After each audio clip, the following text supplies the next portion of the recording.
संसारी सर्व पाप प्रणतस्मै दिवाकर आज हूँ पवित्र शाम्बदश सकल शक्तिर आधार प्रभु सूर्यदेवकर आज बहुत बड़ दिन ता सहित सुदशा व्रत देखु सकाल भोग सोनुपाई मो मानसिक थिला धनुमुआ स्पेशल धनुमुआ सब बेले सका पूजा हुए पूजा सरला आउ देखु मु समस्त को कहबी शाम्ब दशमी दिन मैंने आदित्य हृदय स्तोत्र ए सूर्यंकर 125 ना अच्छी जोटा कि सबुदिन आम पढ़ा कथा कहीं सी आमर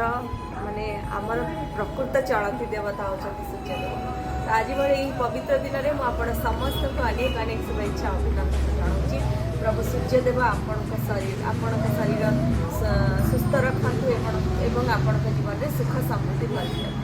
जय श्री ओम साई सूर्य।